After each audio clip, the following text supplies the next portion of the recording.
Hi guys, it's Cindy And Michael. from Part-Time Permies, and we have a few regulars in the room so far. So, hi to your mom. Hello. And Carrie and Instant Shop. So Carrie from Built on the Rock Homestead. And there may be a few others in the room, but not everyone likes to chat all the time. So, uh, did not get a video out this week. I was hoping to do that, but did not have time to do that this week. But we did get some stuff done in the garden and other places. So, oh, Linda just popped in. Hello, hello.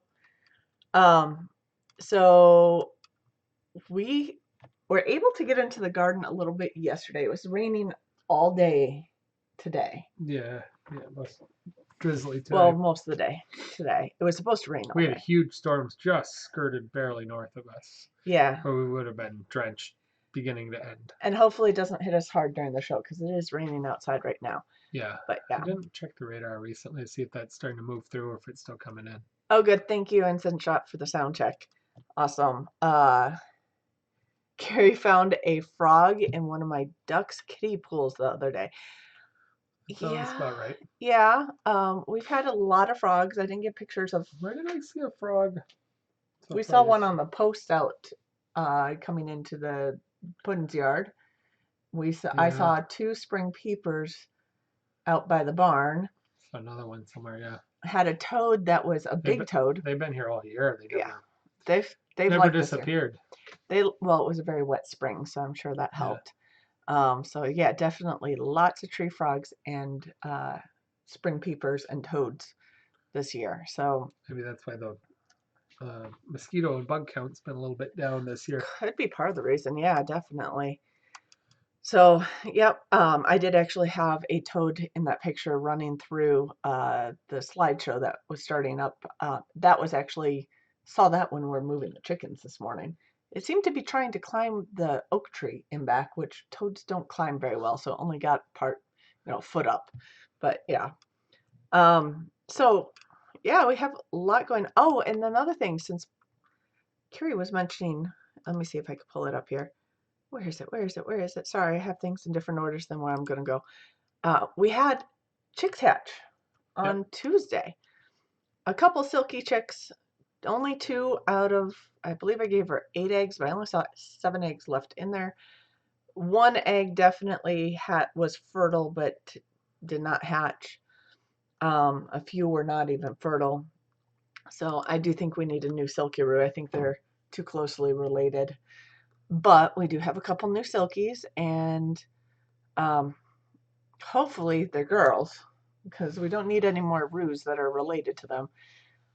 So we'll see what they develop into. They're tiny, tiny little chicks. Oh my gosh, they're like this big to start on day one.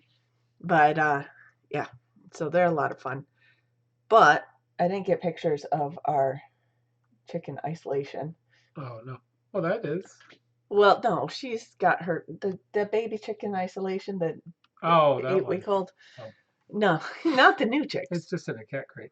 It isn't a cat crate, Not but much. There's not much of a picture there. no, there's not much of a picture there. But he was, or she wasn't doing well. Yeah, it was all puffed up and staring at the wall and hardly moving and looked very unhappy. Lethargic. About what, 4 days ago? It Um, was looked that way yes. for a day or so, and then And then we both realized it again the next day, and like this thing isn't. isn't doing well. Yeah, So it's. we took it out. It was one of the chicks that hatch.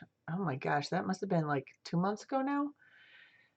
So probably 8, 9 weeks old. I'd have to look back at pictures I to think see what. 7 or 8. They're pretty small Somewhere around still. there. Yeah. But yeah, somewhere around there.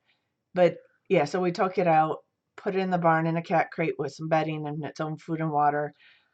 Might be coccidiosis in that chick. I don't give them medicated feed.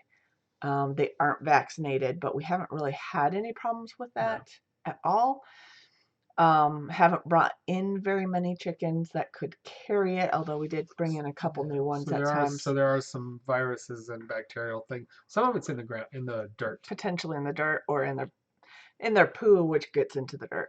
Yeah, but I saw also that I think some of that Yeah, just comes out of the dirt, and that most of them have it or carry it. They just don't always express have it. express it or have any problems. Yeah. So So we I did treated it. medicate that chick, and within about a day or two, you're supposed to medicate it for 5 days. Yeah, 2 days it was looking better. Within 2 days, yeah, it had energy. It wanted out of the cat crate.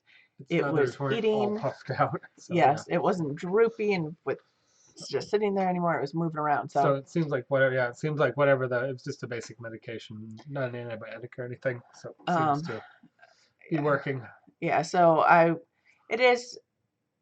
I want to say anti-parasite Yeah, it's medication. It's something like that. Corid. It's Corid.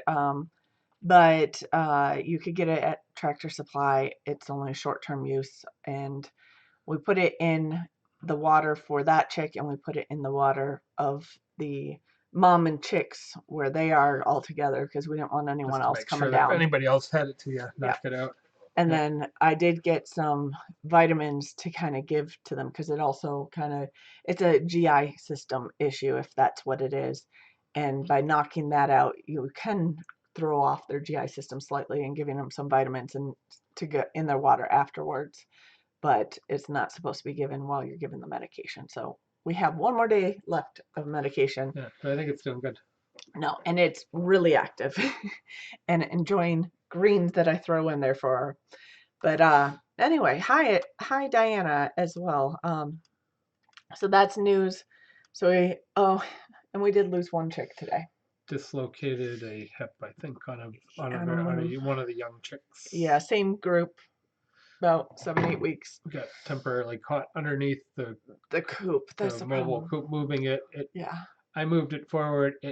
It moved itself in the wrong direction quickly and just momentarily got caught, and I backed it off, but somewhere in there I think it dislocated a hip. yeah, it wasn't the foot, and the hip Yeah, was fully detached, and it was limp. and Yeah, and the cold. hip was cold 20 minutes later, so Yeah. we did a rapid Dispatch. a transitioning. Yeah, I felt And bad for it, but well, it was not happy, and it no, wasn't going to get happy. It no. wasn't even a broken foot, so Yeah. did a quick transition and have fed it to the woods, and I'm sure it will be enjoyed by So somebody. But yeah, it needed to be in less pain. so we gained a couple, had a sick chick, had an injured chick, lost the injured chick. So back up. What is it? 2 steps forwards, 1 step back. Yeah. But Although the sick chick might be a male, and the yeah, we'll see. other one with the Might bum leg might have been a female, but yeah, because it was definitely a smaller uncertain. chick from that group, Yeah. but a little Well, it was early also to a dumb tell. one because it was going the wrong direction. They usually get used to the direction. Yeah, they they're move. really good about Yeah. moving forward to the new greens, and this one ran smack into the back of the coop when it moved forward 3 inches. Yeah, So yeah. usually they don't even get stuck or No. some bad luck Timing. for it. Bad timing, but that happens sometimes. Still like our mobile coops because we can keep them protected and just shift them one length a day. The meat birds have pretty much figured out how to move Yes. forward. Yeah, the meat birds basically walk with the move. And we got them off. They're eating grain, but we got them off of grain. They're eating everything in sight. We're moving them twice a day, a length. They're eating all the grass and bugs. Yeah. Well, they still eat grain. They still get a whole Yeah. bucket of grain, but then in the afternoon we try and feed them compost and leftovers and rotting Kitchen scrap. kitchen scrap and leftover pasta and whatever it is. And we're giving them quite a bit, and they're going through everything. They are definite sea monsters, as Justin calls them. They eat. They're like big. crazy. They're probably. I would bet they're finishing in the 3 pound range right now. I would guess if we butcher them now. If we butcher them, we're gonna butcher them in 2 weeks. We're hoping to get them in the 4 to 5 pound range. I mean, you can get them bigger. We don't want them. We don't want 6 pounds. Some people really shoot for almost a 6 pound. Don't need it. Bird. We don't want them that big. Yeah. So, and then we had what we had in our description. We have fall harvest. Now, keep in mind we have not touched the garden since early June. It didn't even get weeded down or no, chopped down. It did not get any chop and drop. It did not. And things didn't start, so it was kind of a wild. It was a rough start, but we had a lot of nightshades that still they is going. They took a long time to set in, but yeah. So we did get some harvest out of them. Even the tomatoes we put in on top of compost beds didn't like it. Didn't like it. That should have just been 7 feet tall. This year are scraggly and barely yielding and barely growing. It's amazing. And I have my own theory on that. We always overplant, so and like do really bio-intensive planting. Yes, there's weeds growing all over the place, but I think the main issue was that it rained for 2 months straight. So at the beginning, they didn't really develop much of a root system because it was all wet. So they didn't have to reach for the liquid. And then it went dry, completely dry for like a month, month and a Well, if you half. talk to the commercial farmers that all do a lot of tomatoes, their yields are way down. Yeah, Tomato prices are up. They're yeah. available and relatively abundant for market purchase, Mhm. but they're all off, 20, 30% prices went up because of that. Yeah. So it's been generally a bad tomato year due to weather conditions. But we did get some. And everything else has been a lot of people have had a lot of crops that have been funny Yeah. on them this year. And the other thing I didn't do is I didn't get in there picking off hornworms all the time. So I know some got some Yeah. hornworm We just damage to found the. 2 hornworms yesterday. There was more than two in there, Three. 3 or 4 Yeah. somewhere in there. Which is kind of late in the season for that, which Yeah, is yeah, they were little. I think they were a second round of they were them. they were young. So, but we did get out there. We got a lot of chili peppers, a lot of hot peppers in general, a few tomatoes, a couple of small eggplant, um, and some ground cherries as well. So Yeah, that's, ground cherries are going to be coming along. yeah. They're running late, but they're coming. Yeah, so our ground cherries, by the way, they look good. They look pretty good. They're growing on the hugel bed. So this is the ground cherries from the top side. You didn't Um, take pictures of the mushrooms we got from the market. no, I didn't. But Mushrooms we're right in the middle of our fall mushroom harvest is taking yes, off. We got the rain and the but we'll right get weather. more. So We'll get more. yeah, we're getting rain now. So Yeah. we're gonna have I think a good prolonged fall mushroom harvest. Yes, but I don't have pictures of mushrooms up. So here are the ground cherries from the underside. So these are not ripe yet, but you can see how many are on each branch. And we only have a few that are just starting to ripen up. And when they ripen, they basically turn like a yellow Yellow to to orange. orange color. These were self-planted. No, Oh, you these I planted those? planted. Oh, I thought they were No, these. these I planted. I started these in the greenhouse, so these I So planted. this, so all the place last Yeah. year where there were so many, they must not tolerate the winter. Because Well, I thought no, with as many were left some, behind, they would take off again. I know Mike Hoke has had some come Maybe back in just with the theirs. really hard -17 that took them out. Yeah, I may have, but I know Because they've we had had some hundreds that were cast off that we couldn't that we didn't. harvest. So I Yeah. thought we'd have them all over the garden. Oh, well, it might have to take us another look around too, because we didn't really get that far into the garden, just to the plants we knew we planted. So, but we did have some ground cherries. Lots of ground cherries are going, so I'm hoping they'll self-plant. What we did have self-plant, a little tired? Just honey. What we did have self-plant, and there are a few bushes out there, are tomatillos. We didn't Every year we've had them self-plant. we didn't plant them last year or this year. Mm. I think the year before we planted a few. Yeah. So tomatillos are coming back. I haven't harvested any of those yet, but we should be able to soon. These are the chili peppers that we thought were Trinidad peppers that are They're chili not. They peppers. look more like cayenne Thai Yeah. type Yeah. blend. They're pretty tasty. They've got a nice fruity flavor and they're medium on the hot side. So we're Yeah. definitely going to use them. Probably do a ferment. A sriracha or something. Yeah, like a chili garlic type sauce. Yeah. Another thing we have growing that we're not harvesting yet, I did get a picture of the flower because it's in flower right now, but these are Jerusalem artichokes, and they're pretty darn tall. Some of them are up to like 7 feet tall, like they're anywhere from about 4 or 5 to up to 7 feet I think tall. we have at least 3 varieties in there. I think some maybe some giant or colossal. Some are Maybe. red. I'm not sure if the red ones took. I planted those in a different place last year. Okay. But those had dried out a little bit. But I've seen them even taller. I think they're kind of an average to on the taller side. But yeah, if they do well, they can reach tall. towards 10 feet on a really good year. Yeah.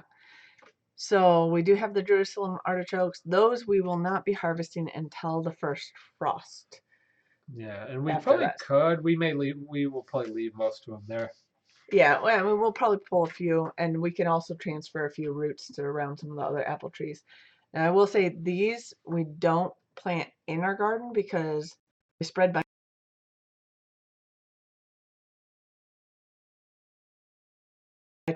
so you don't. Well, they're right up against our garden fence, They so I'm not are, sure how long they're gonna stay out of the garden. but I wouldn't put them in the middle of your garden.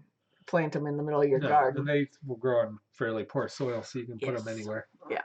So, but we planted a bunch around the apple trees, some on the north side of our garden, mainly because if they start moving into the garden, we'll harvest them. But if you're the type of person who needs everything in its place in your annual garden, this plant will kind of spread a little bit. And they also get very tall, so they're good. If people Mhm. use them even in their perennial Mhm. flower gardens, Oh yeah. but they put them towards the very back Yes. Yeah. because they come up a little later and they come up real tall. Just don't put them in front of a window because it will cover your window. Yep. And this plant will it's like I said, it's a perennial plant. It's related to a sunflower, but you harvest the root and not the seeds. And basically it is a great fall pollinator plant. As you saw in the picture, there's a bee pollinating it. When you don't have as many flowers in bloom this time of year, this is a great one to We have. actually have we got little white flower. We got quite a We have few a few. because of all the grasslands Yeah. and stuff. We're in pretty good shape. Wildflowers. We Yeah. have wildflowers in bloom. We don't have many cultivated flowers in You don't bloom. need a lot of soil. They're actually they will grow in modest soil, but they will actually break up soil, be it clay Yeah. or rocky soil. They have really strong roots that'll go deep, so they will bring up nutrients and over time will actually break up soil. I think they like cooler weather. I do not know if they would grow in Texas. I'm thinking we're getting some. Are we getting some buffering? Can you guys give us a? Let us know if you have a screen, because our thing says we have an error going on YouTube, not on our software program.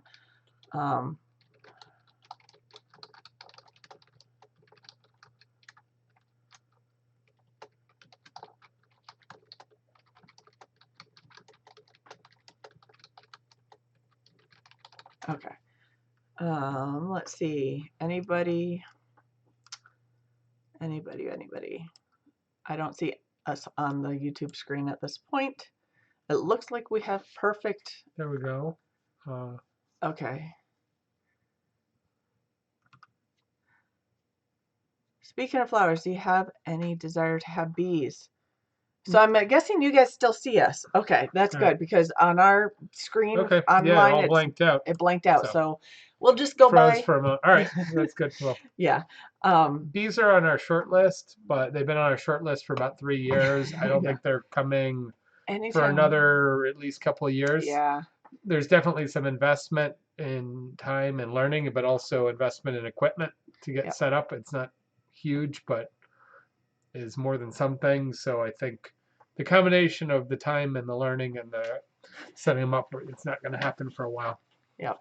But yes, there are a lot of people around here that have bees. Yeah, there are. Our friend down the road used to keep bees. She doesn't at this point. She has no bees in her hives.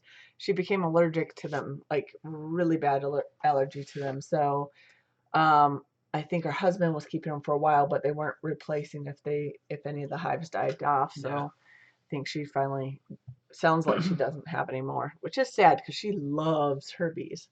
But yeah, I think we'll get bees at some point. It's just not right now. I mean, we eat some honey. We would obviously eat more if we had free flowing honey or trade some, but yeah. there's so much of it at the market, and I actually have a pretty good source of a Michigan-based. It's more of a commercial honey that I can get pretty inexpensively for, like, I was putting it in bread and things where it was not, wasn't As really expensive. a standout. Yeah, where I didn't want to put a super standout honey. Yeah. So yeah, I think we would eat more, but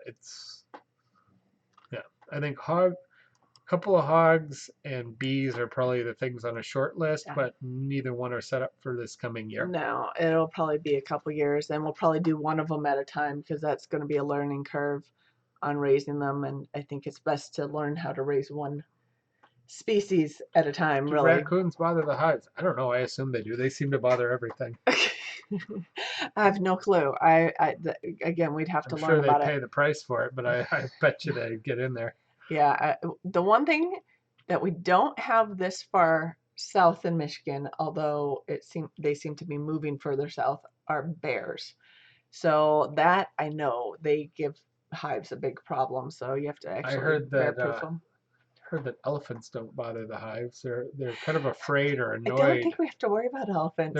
I was reading something on natural resisting elephants from either eating your gardens or coming into towns and plantations. And they said that among many different methods, you could actually use a Put ring bees. of bees Yeah, because the elephants are very annoyed by the noise and the vibrations, and they can hear them, but they can't with bad eyesight. can't see them very well. They can't really.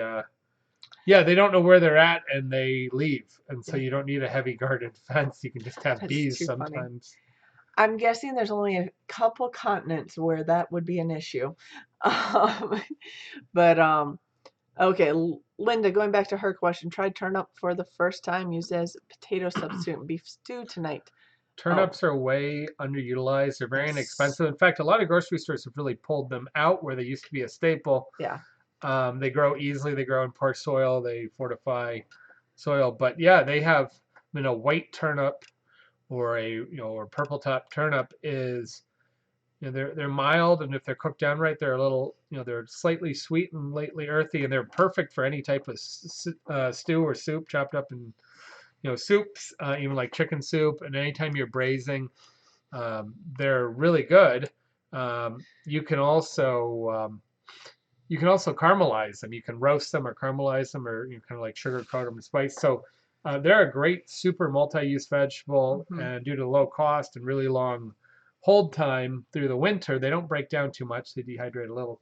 Then of course you can get some people call it the yellow turnip, and many people call it rutabaga. Yeah. That's much sweeter, and you can do all the same things with it, but it's definitely going to be sweet instead of just more neutral. But yeah, turnips are, I mean, they raw, they kind of have a cabbagey, slightly bitter taste, but cooked down, I think people have really forgotten that they're, Roasted turnips yeah. and soups.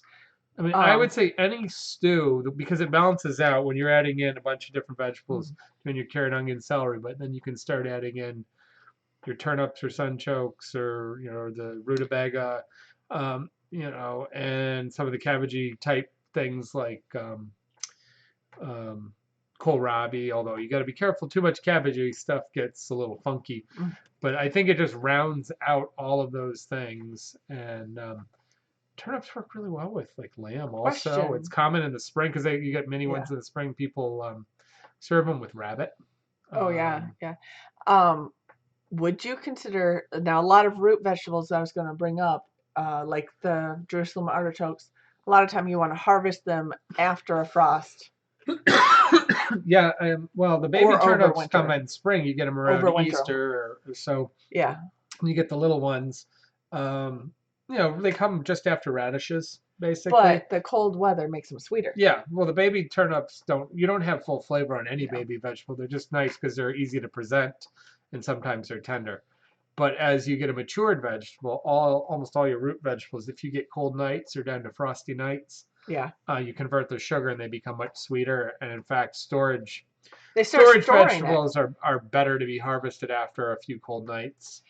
So Yeah, so I mean, basically, a lot of those roots in general, I mean, if you think about it, in the summer, they're putting all the energy into the leaves and growth and all the conversion of that to sugars, yeah, and then and they then they draw. draw Yeah, down into their roots for when the greens die off in the winter. and then the temperature helps convert. Yeah, So carrots are always better. That's why Michigan is one of the best carrot. carrot growing states. But through the whole Midwest and Canadian carrots, they're way better than California carrots. I know the California ones look nice and they export a lot and they grow all year long. You get multiple crops.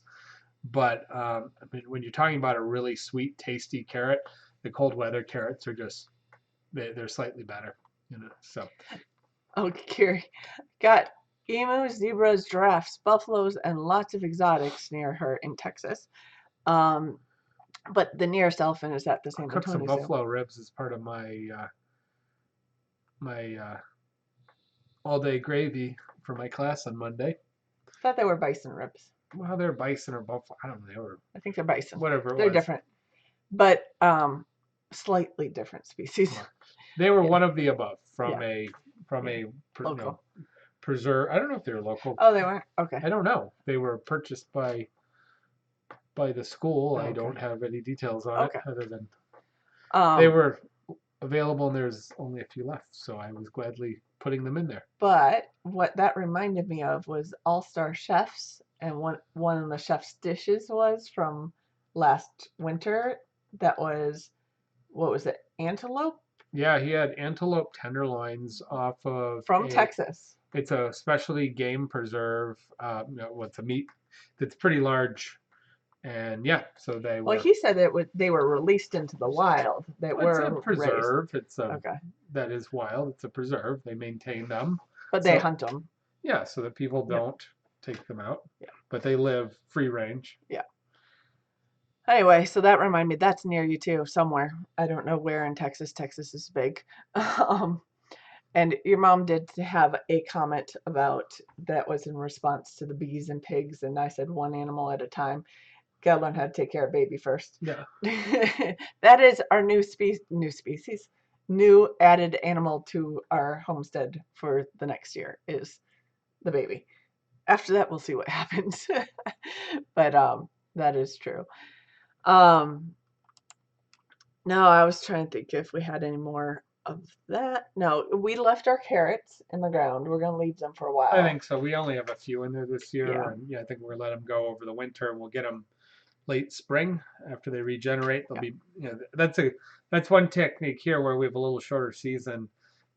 We can get a carrot that's typically about like this, and they're nice. Mhm. But if you want a little bigger carrot, or they got in late, just overwintering them and then pulling them. Because they are biennials, so they will come back. In fact, if you let them on Yeah. the second year, if you let them flower, you'll get seeds and you can reseed them. So there are some people who will only harvest like half their carrots. They overwinter the other half, may harvest some in the spring, but let the rest go to flower and collect the seeds and then replant them. And then they have a rotation on which ones they're collecting seeds from and which ones they are planting for that year. So that is one way to do it where you don't have to buy new seeds too. We have a lot of wild carrot in the area too, although that's not as big a root. Limited use in the way that we use carrots. Yeah, you can use the stalks and stuff, but you do not want to get it mixed up. It does have a look-alike. So wild carrots are basically Queen Anne's lace, but there's a look-alike, looks similar. If you can't tell the difference, and it's deadly. So you want to make sure you know what you're getting into when it gets to the wild ones. So that is basically our harvest at the moment. There's one picture that went up on Instagram and Facebook this week that my sister took, but since I get people asking about pictures of my stomach, the bumpy pictures, I will show this one too. This was from last weekend's baby shower. Puddin hanging out with me. Actually, I think I had just given her a piece of what is that? The pita bread. And yeah, not really a bumpy. You could barely see my stomach in that picture, but it is there. It is big. I just don't take many selfies, so you won't see me taking many of those. I don't do the in the mirror picture like a lot of people do, so just threw that in there. But we can keep going. We have, I think, harvested more from our zone 5 than anywhere planted this year. So zone 5, for those of you guys who don't know permaculture much, is the wild zone. So that would be called foraging on that end. I did pick some things this week. I think I showed this I think it was last weekend I picked. Was it last weekend? Or is it? I don't know. Sometime this week. Sometime this week. I think it was like Wednesday. It might have been middle week. Yeah. So this is Thursday. I think it was Thursday because I was at market. Okay. And that showed up. Yeah. So this is sumac berries. These are not the staghorn sumac berries. These are, and Cat wants attention. These are the winged sumac.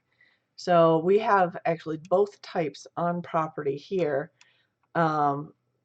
Winged sumac has a red smooth berry, but it gets coated in that white coating there that is that tart flavor that you get from sumac. It grows on a bush, basically in a little droop like this. And this one's covered in white. Now, they aren't white berries. If they were white berries, that would be the poison type. They're actually red berries with a white coating on them. And then you have the other type on property that we have is the staghorn sumac, which I think most people know.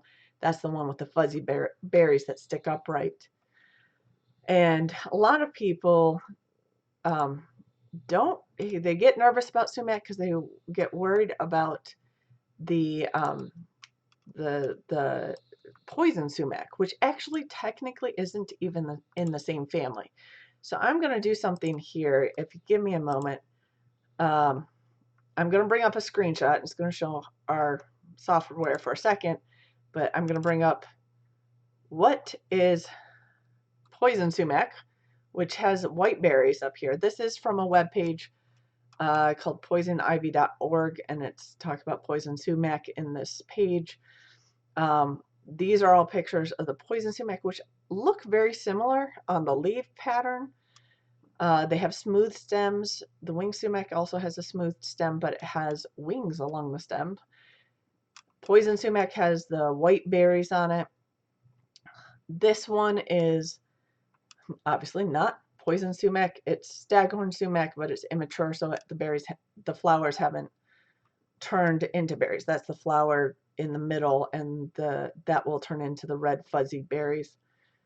This one is the winged sumac, and you can actually tell the difference because along the stem there's like a little leaf that wings out along the stem there, and that's the other one that we have. So I just thought it was interesting that this webpage, I don't have poison sumac on property at all. It actually, it's a little harder to find. It's kind of hard to find here. If you go up here, it's a wetlands plant. Yeah. So it likes to grow right on the edge of marshes and such, and that's where they're showing the pictures up here. And our property, oh, sorry, wrong page. Our property is very dry. So get back to us. So our property has no poison sumac on it. It is more common further south. We're at the northern end of the range. There's just very limited in the state. Yeah, there is some. It does come into Michigan, but it's really in the marshy areas and not much here. So I just want to throw that out there just because it's a common question, and I even have some foragers who get them confused and think that anything with a smooth stem and shiny leaves are poison sumac, but they're actually not. As long as the berries are red, they're edible. So what can we do with sumac? Anything you want to be sour. Anything you want to be sour, and use it as a lemon substitute. So I have some soaking in water in the fridge. Those are the berries soaking in water. Basically, I didn't have enough berries in there to be, I would say, lemonade flavor, but it tastes like lemon water. So I've had that.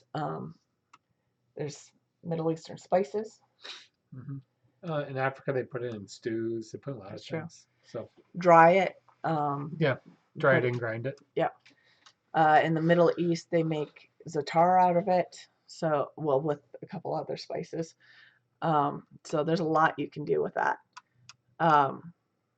So that was the main thing I foraged this week.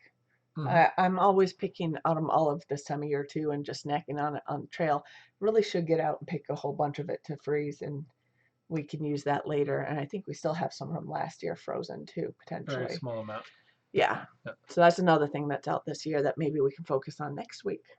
And we have, So I guess we'll go on to lots of antelope and bison in Texas. Yes. Some fun. So I guess we'll go on to ask the chef if you have any questions. You didn't talk about that we what? we put in forage. We put in fall winter forage this weekend too. That you put in. Fall winter forage, 50 Oh, for the pounds of, chickens, yeah. chicken forage. I'm thinking foraging, like out in our zone 5.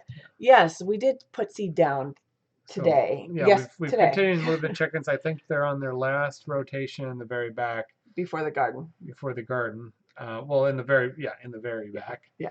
And so we finally got a fall blend of whole seeds of many varietals.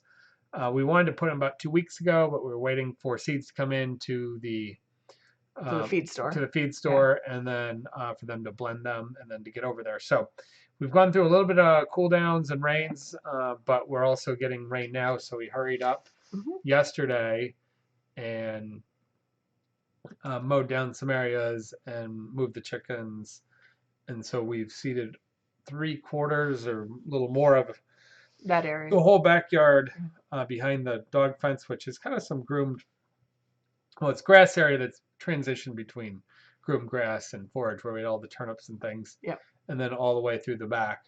And so we've got oats and peas, Probably and some clovers. some wheat, some clovers, some radishes, probably some turnips again, similar to last year.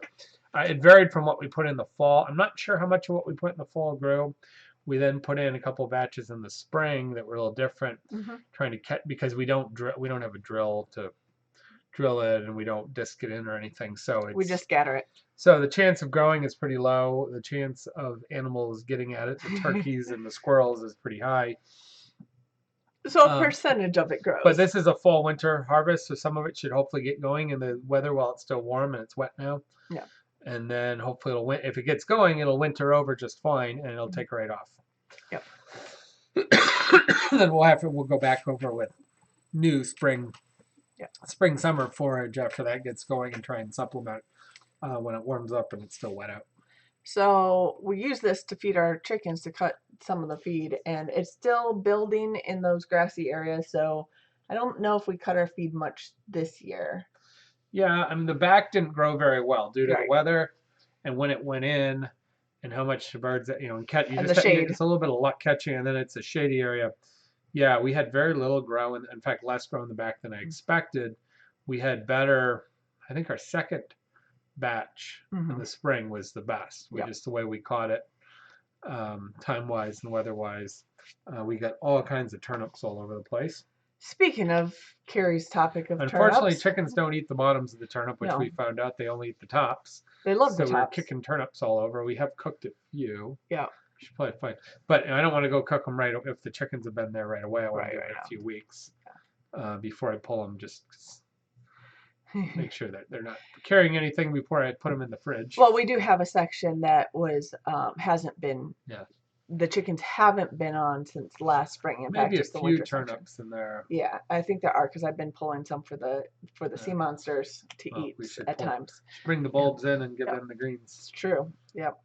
So if I don't have enough kitchen scrap from inside, I've actually been pulling some greens and some grains and stuff from that section. Did the French call them navrin? I have to look it up.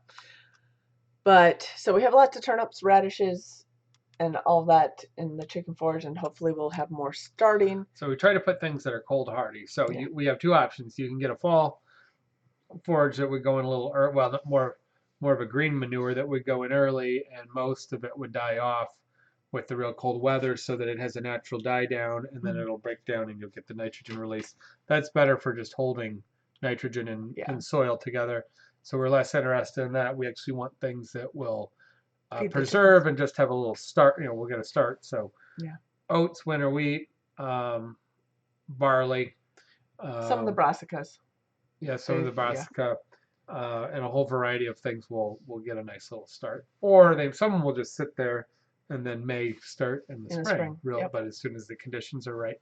So we are doing that. There was actually an article that was posted to our local permaculture group on Facebook that was, I think, based in Australia.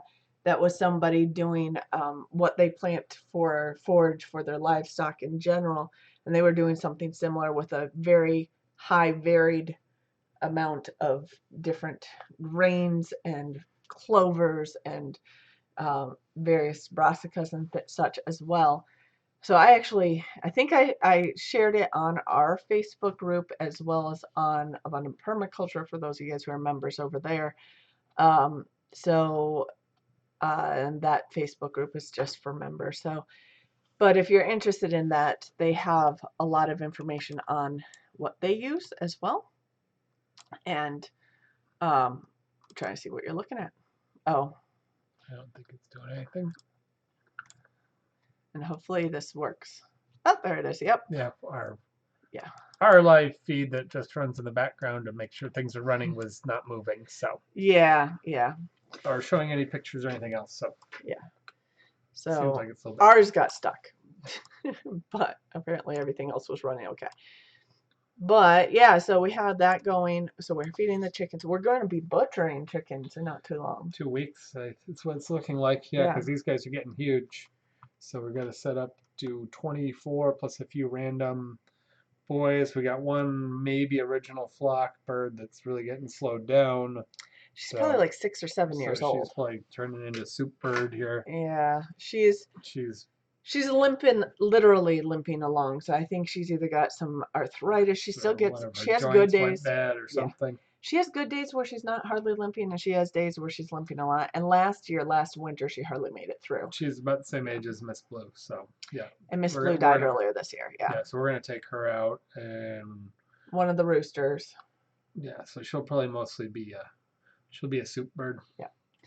So we'll probably take out our big rooster because he's related to all the chickens at this point.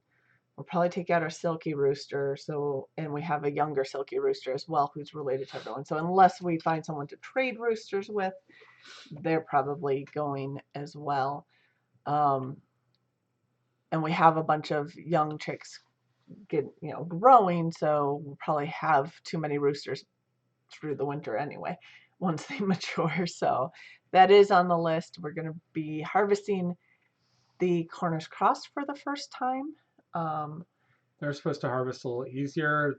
Their feathers don't set in very much. Yeah. They're kind of haphazard on the feathers because they were not bred to be real hardy and long term, so they don't really care about their feather coat where they wouldn't survive otherwise. Yeah. But yeah, they're. So we have our friend, I think, coming to help us. We might have, we'll see if we might send an invitation. So the next 2 weeks we have busy Sundays. Yeah.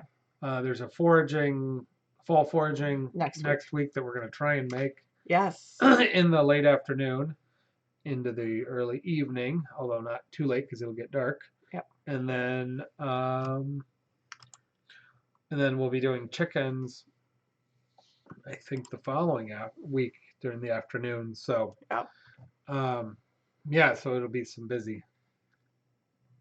So yeah, and I'm not seeing any movement in chat. So if someone could just, because our YouTube is being chat funny. hasn't moved for over 10 minutes on our end. So either you guys all fell asleep or we're just frozen up. So if someone could give a chat and we can see if it moves, I'll give it a few minutes here because there's often a delay anyway. But if someone could actually put a chat in there and hopefully we see it move. If not, we might have to refresh that page again. Yeah. But yeah, so we have a lot going on, and I wanted to open up to questions, which means we have to have chat working here because we don't have a system for doing Skyping in yet. That would be fun though. We should do that at some point. Oh, here we go. Figure it out. Oh, good. How am I doing physically being so pregnant? Oh, Michigan Mike popped in. There we go. All right, it's moving. Yay. Okay. So yes, everybody's returning from the failed Area 51 concert activities. I see. Oh no. Nobody had showed up after all that hype. Oh, no. Oh, here you go. If you open it up to group to come help, let us know. I need to learn how to process chickens. Yeah, well, people that are local, if you want to learn or help, PMS. Let us know. We can't take a huge number, but we would be willing to entertain. First come, first serve. One or two. Yeah. We're gonna have some friends over, and we may have a neighbor or two. But yeah, more hands make it faster. It's not that hard of work. but yeah, if you want to learn how, show you our setup Everybody's setup and is a little different. yep, What works how for it them? works, and then you can interpret your Yeah. own and how to, the process. The technique isn't that hard. So what to And do, Linda? ooh, black Just eyed peas are one of our favorites. They eat nice. uh, I was going to say the food or the band.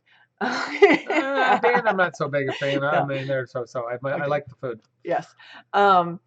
Linda, send if you're connected to us on our Facebook group, send us a message there, and we can let But you yeah, know. we're always people that want to learn how, or find a good opportunity. Happy to Yeah, have connect with some people to come in and do that.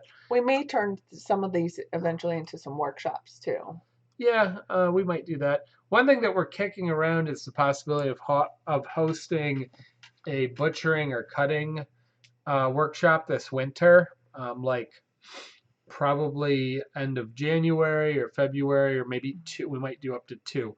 They would happen somewhere between January and March. And so if there are people that have interest in that, And hug. it would probably be pork driven. Yes.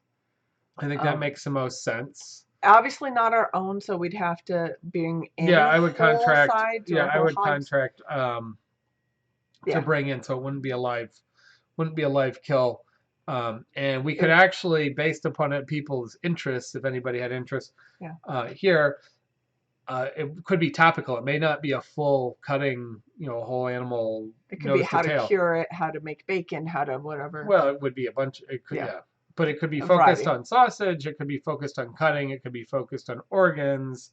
It could be focused on more complex, the charcuterie and the more Yeah. complex tasks, which you do less of. Probably a little less interest in that because I think most people are interested in farmstead Yeah. handling. So it might be some of those components. When we did it with the roads, it was pretty much a broad spectrum, other than the finishing fine. The longer processes. Well, no, we didn't make fine pate. Right. Yeah. That's a whole different scope. Most people aren't interested in that, sort of the French and fine restaurant level stuff. So if there's people that are interested in some of those topics, we may host a 1 day, we may host a 2 day class. It would end up being out here, and it would probably be inside. I have a commercial kitchen space that can handle 8 or 10 people. Yeah. And so, and there would be a charge on it. Yeah. Obviously, we're covering Covering costs of all the materials and the meat. And we may actually look at providing a share or an option for a share of product, which are of interest to some people. So you could do it and then divvy up processed items. Some or all of them would be divvied up among those who bought into that. Yeah. I don't know. So those are ideas that we're kicking around. Yeah. So if there's people that have strong interest or want us to hold your name or email as we decide what direction we want to do that. But we're thinking about 1 to 2 classes. Seems to be some interest locally and within the region, and then we would somewhat tailor it to specific needs. That way, it could also be we could host other aspects, so that would actually be a multi-part. Yeah, so you could do absolutely. You could break it down into like half-day classes. Well, the on advantage different is parts. instead of spending 2 or 3 days and being bogged down with everything 8 and at 10-hour days and being really full hands-on, which is fine. But you're talking, professional class, or like Justin was talking about, we're doing a master class that's, it's farmers, it's ranchers, it's people that are pretty, people that really want to get involved and were big-time growers but maybe hadn't done processing. Right. This slows it down and makes it a little more physically. Yeah. And then we can go into more detail on that particular topic. So yeah, actually it's incidental. I was talking to one of the chefs at the school. I was teaching a class last week, and he was mentioning, I think he was showing or talking about some of the clips, things we did last year with one of his intro class, or they have a preservation class. And he goes, oh yeah, and I went back and he goes, the videos have almost 1 million views. And I said, really? So I went back and actually watched the 10 steps to hog butchery that Justin put up real quick afterwards. And I went back and just ran it in the background while I was doing other things. I'm like, oh yeah, and it is. It's over 900,000 views That's since nuts. March, the end of March, Yeah. Well, he's got a huge which is channel. insane. Yeah, I just couldn't believe it. I think he hit 500,000 subscribers or something like that a week or Yeah, two ago. yeah, So yeah, that's just awesome and amazing, and a good person to have as a friend too. But yeah. So that was yeah. pretty cool. So So yeah, so those are some ideas if people are local people are interested. There's a number of well, people people. could travel, but it Yeah, it takes more time and more money to money do to it. do it. Yeah, But yeah. especially when you're talking about maybe a half day But classes, we're but really well. No, I'm talking about all day all day class. classes. You can't do anything in a half day. True. You can set up and you can do dishes and you go home. I mean, obviously you haven't you haven't worked in a class. No, I'm just thinking it depends on how detailed, how far you're going into each one. Well, But yeah, it takes it wouldn't be a 3 or 4 day class. no, it Um, would be an all day. yeah. It would be a So it would either be a 1 day or a 2 day, but yeah, it would be the large majority of a day because you just can't accomplish anything and you waste time coming in to do it. yeah. But I mean, people may come in for a 2 day class from Yeah, a so that distance. would be. So yeah, But I don't know. We're targeting it more as a regional, yeah. thinking more of as a regional resource for people in our immediate area and people around the, you know. Anyone who's interested. So anyway, that was an idea, but that stemmed all out from our chicken butchery thing that we're doing in a couple weeks. But that hasn't been planned to set up as a workshop in particular, but if we have space for a couple people, it might be fun to do anyway. Um, wondering if there's any other cooking questions. People are doing some harvesting. We got Yes? apples out. Cider's kind of coming out, but it hasn't gotten good yet.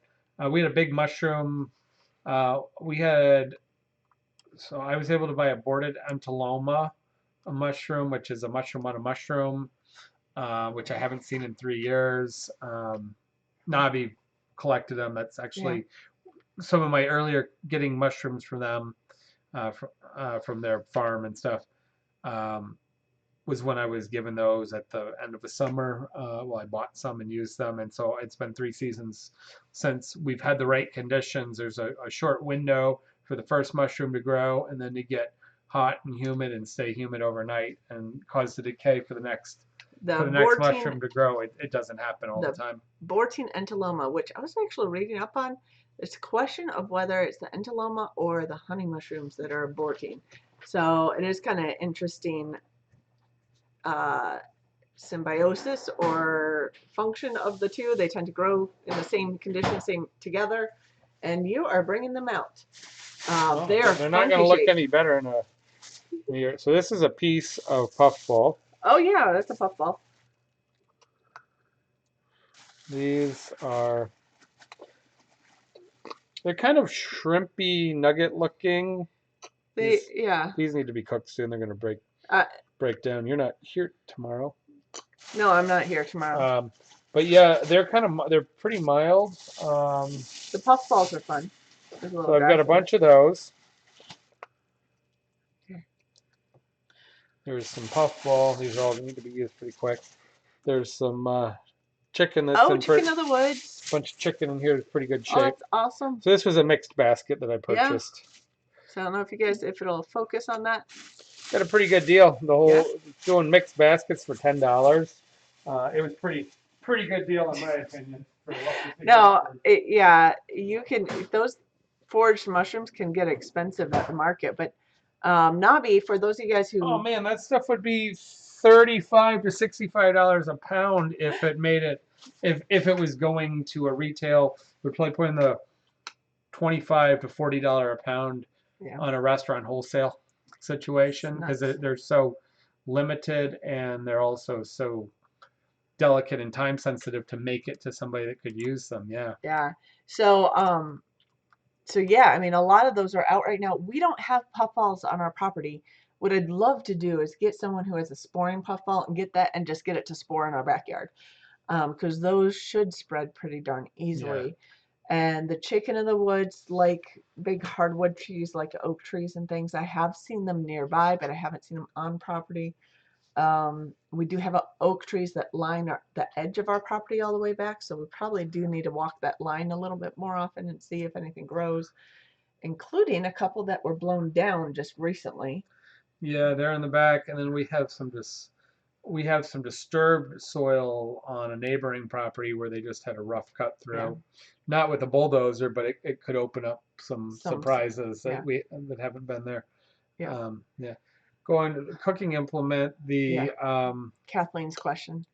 yeah, simmering rings. Yeah, basically the idea is to cause a buffer. So a lot of times we cook with thinner pans, thin steel because they're expensive, or aluminum, which is a little thicker, but transfers heat faster and causes hot spots and burning. So by creating a buffer, creating a Little gap, with a basically. thick, yeah, creating a little gap so you have a little air gap and smooth out hot spots, or just creating a thick metal surface to spread heat isn't a bad idea with your thinner pots. Mm-hmm. Um, I mean, you can simply buy a sheet of thick steel, Mm. and you could put a ring of thick steel on top of a burner. I don't think it really works on a flat top, glass top or electric, but on it's a way to disperse and diffuse on gas stoves. Mm. Restaurant pots ideally should be heavier, but frequently aren't. You'll see a lot of the induction pots which have multiple cores on them, and they have a really thick bottom. The sidewalls may be thin. They're not because they're meant to be on a on a range top instead of a oven. But they're all ways of keeping a cheaper pot, getting a better result. So I definitely recommend, thick slabs of steel. So the old French tops were actually about, you're talking a half inch, 3/4 inch slab of steel, and you cooked on that. They actually put a flame underneath it and heat up the entire thing. Now those aren't very efficient for home cooking where you want the heat on and off. This is where you keep it running at fairly high heat. Mm-hmm. It doesn't adjust easily, so you keep it running all day long. You either put pots on it to simmer, like big pots, or you would saute on it where you keep it running during the whole service, and you lay pots on it, you keep or pans on it, you keep it hot, and then you use it to quickly heat up saute pans. It uses a lot of energy, so you need to be. So that's the old French top, and you don't see the French tops being used as much Mm. today because people don't know how to use them. I actually find, and there's cheap French tops, and there's more people use griddles and things and stuff. But yeah, but the old French tops are fun. Now those things they have rings in them. You actually pull the rings out. They have inner and outer rings, and you can pull them out like on the old wood and coal stoves. And when you want to get really intense heat over a pot and like bring it to a quick boil or do reduction, you can pull the rings out and get direct heat. Sort of the same way that a wok works with really, really intense heat. The nice thing about a wok is you can shut it off, and Mm-hmm. there's no buffer on a traditional wok stand. It's just a massive amount of heat right up against the pan. So you can pull those rings out and then put them back in. In the kitchen, sometimes you have something called a runaway oven, basically where the thermostat broke on it, and so the gas line runs full open. Oh, jeez. And so typically they'll run 400 or 500, 500 degrees. But with a runaway oven, they'll run 600, 700, and you'll get an orange glow in the center ring. I mean, they're kind of dangerous. They're kind of hard to, not really worth working on, and you're going through a massive amount of heat. But they're Oh. so hot you can hardly get over the top of them. So Mm-hmm. if you really want to sear something or get a pan really hot, sometimes they have this back runaway oven, or French top going, and Mm-hmm. yeah, I don't even know how hot they are. They're too hot. Yeah. Carrie has something like that, but her stove is propane, so she uses it. She got it from Lehman's, it says. But Yeah, it's a heat diffuser, so prevents scalding. yeah. So good idea if you're having heat problems or need a little buffer. Yeah, for stirring cream sauces, puddings, custards, and things, egg things where you need to watch that heat a little bit. Mm-hmm. And so someplace like Lehman's is looking at where somebody might be running a gas-fired oven, and at some point it's running too hot and it doesn't Or cool. wood fire. They have a lot Or of that's wood what I mean, fire. a wood fire, and it Yeah. doesn't cool down with those thicker tops. They don't cool down real fast. Yeah. So you may want it hot to be boiling a bigger pot and back or cooking something hot, but then you've got another item on the stove and you want to bring the heat down so you can use that diffuser to moderate it a little bit. But yeah, propane works fine. Lots of, I'd say a large part of the country and a huge amount of the world uses propane if they're using a fuel based, because of the portability, unless you have inline gas lines. The one drawback of propane has a little more BTUs than natural gas. I figured that out because we put a generator in, and you get a better percentage of, there's I think one more carbon in it, so you actually get a better heat per pound out of propane. But propane is liquid, and natural gas, well, it can be made liquid, but it generally flows out of the pipes. So you're as a lighter gas. So here, people have a lot of propane, but the propane gets very, very cold, and so people try and run like sometimes underground propane tanks or whatever. In the winter, it runs very slow. You can actually have it freeze up if you don't have it on a warmed line. But the biggest problem is it just doesn't like to aerosol and gas out easily. So ovens run really cool. They just don't get the BTUs. I had a friend who was a teacher at a school in New York. They had propane for whatever reason. They're in Valhalla. Yeah, that's cool. And they didn't have natural gas there. And so they were on propane, and you just couldn't. I mean, you could maybe get 325, maybe 350 out of their pizza oven. You just couldn't get it above that, and nothing wanted to cook in the winter. And I'm guessing that's probably not an issue in Texas. Yeah, so I wouldn't see that as, there's no downside in a warmer climate. It is a little bit annoying. So you either have to bury the tank or you need to put on a warming coil so you don't freeze up your and your parents, used to watch out for their propane tank, which was above ground, into their furnace, because sometimes the line would freeze. They'd actually put a light on the line. They put a light and a insulator on the line from the tank to you can buy the warmer coils too. So that's a concern here. Yeah. Only propane or electric there. Well, a lot of the rural areas are only propane or electric here. It's just here rurally, I would say most of the state, other than cities, is on propane. We are towards the end of the gas line here. We're the last block, so there's 3 houses. Yeah, so which actually is funny, because I think that is why our zoning is the way it is as R2, because R2 zoning, residential 2 in our area, are ones that have more utilities besides electric. Well, because they. But it's still extremely rural. Rural residential R1 doesn't have those utilities. Carrie, even most of the propane tanks in Michigan are not buried. The large ones are. I worked at a large facility where we were only on propane. Funny part was there was gas. Well, they put a gas line in while I was there, but they went for over 100 years without a gas line, because they had 400 acres and they had to run it from the road, and so they're running propane. So I spent almost my entire time there on propane, and we had 2 or 3 buried tanks, so they would get cooler in the winter, but we didn't have much problem because burying them prevented them from, they'd stay 55 degrees. And then there's enough work through the building that there was time for them to warm up. And so we didn't see much of an issue. As long as you're below the frost line. And that might have been the issue in Valhalla, because I think they're above, not if they're above ground, but they are also in the mountains. In that area, you have a lot more bedrock, and you might not be able to go down as easily. Yeah, I don't think they tried. It was a school versus the club we were at. We had a courtyard where we had it buried. Problem there is you had to monitor. We ran out of gas once where they forgot to fill up. You could always tell because one kitchen would run out before the other. Flames would start going really low, and we're like, and you run out of gas on a weekend. That's the problem. Emergency call to get a truck in. Didn't matter what it cost. We had to be gassed up.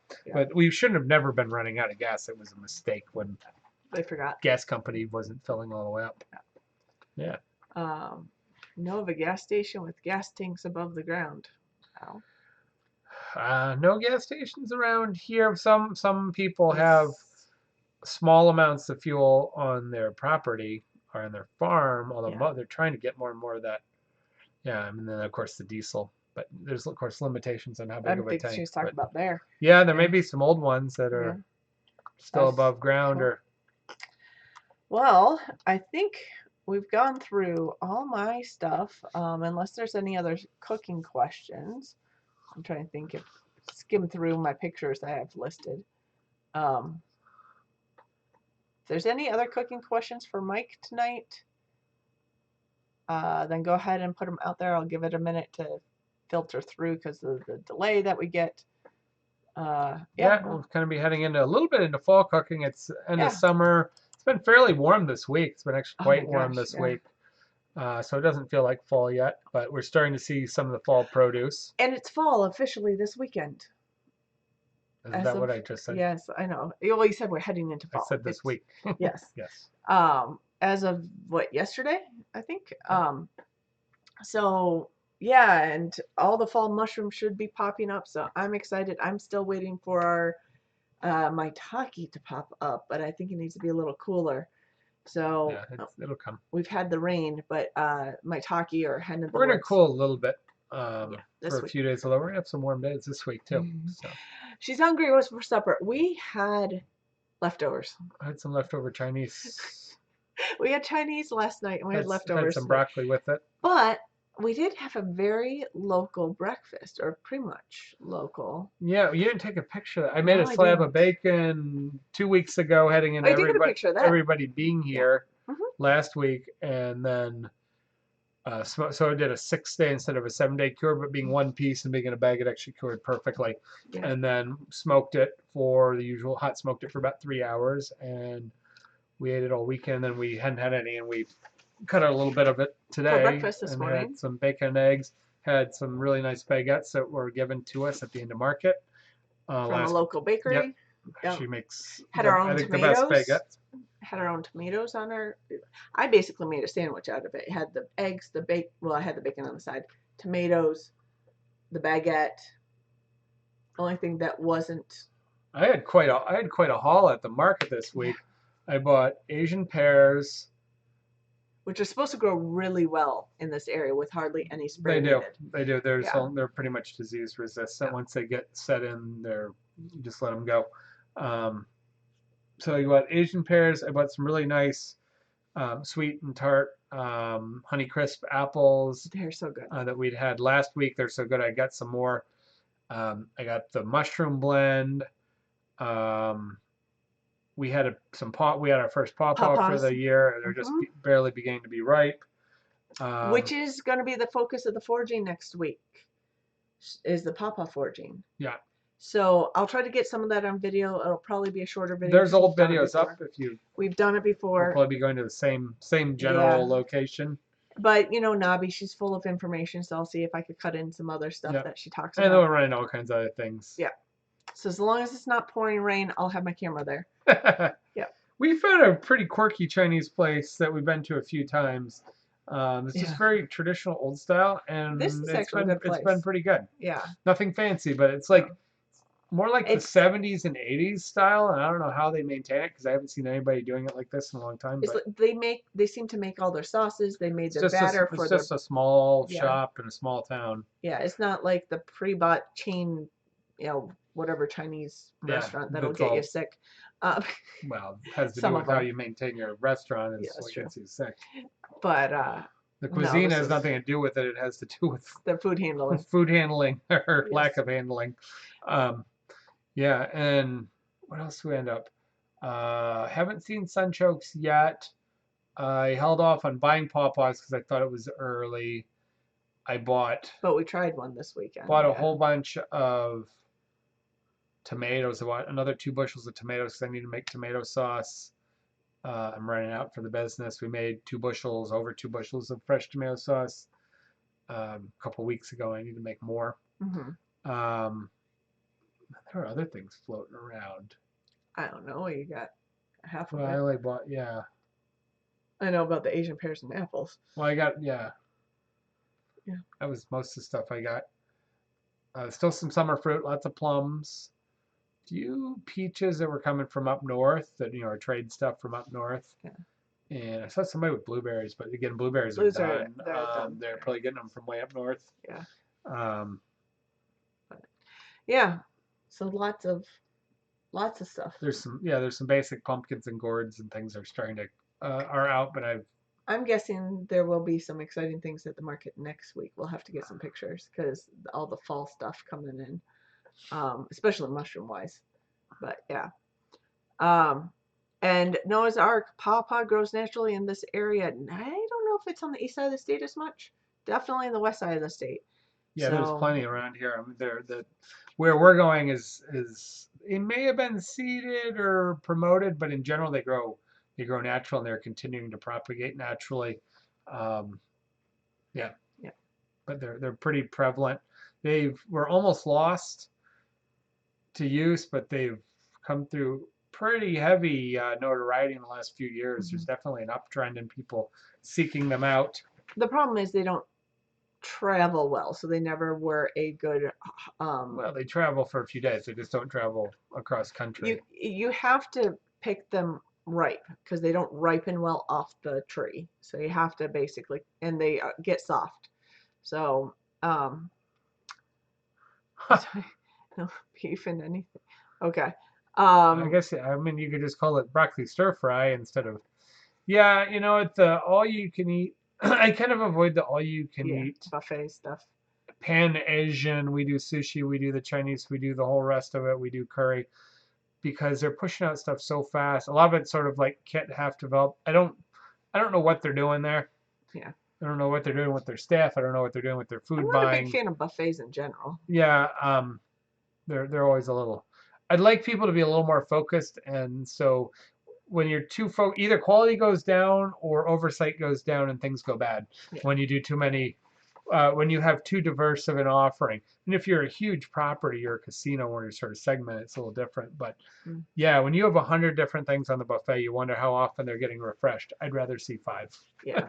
And know that they're moving quickly Yeah. and being replaced and recooked quickly. But Or at a restaurant that focuses actually on Chinese or Chinese American food, not Chinese and sushi and this and that, yeah, trying to do everything at once. But there are some good ones. I mean, there's some that the chain ones are they're okay, but the ones, I would go to Chinatown in New York, oh and it's yeah, notorious for being terrible health code and people in the back lot, in the back courtyards peeling the peeling vegetables and but you get some fun stuff. animals running around. I never had a problem, never got sick. Any of the places I ate. Our favorite Malaysian restaurants. Biggest thing with any restaurant is you want high turnover. So don't order things that are too exotic that don't get a strong turnover. Like ordering exotic things in a place that's known for it, it's one, but that's your biggest problem is lack of turnover because they get old, they get forgotten, they serve them because they don't have time to remake new stuff and things grow. And go to the places that are busy. Go to busy places. Yeah, busy places. They may not be perfect. It's funny, there are nice places that their kitchens are not as clean as you'd think they are. There are places that are pretty casual, pretty mom and pop, and don't seem like much, and their kitchens are immaculate. But yeah, it's kind of nice. We go to the bathroom and you kind of peek in and around corners, and you usually see the kitchen, and I can tell pretty quick. The Chinese don't eat cats. Yeah. There are some areas of the world that eat dog, but the Chinese don't eat cats. Yeah, there's definitely great ones. Chinatown, Montreal is a good place. I know somebody who lives in Coldwater.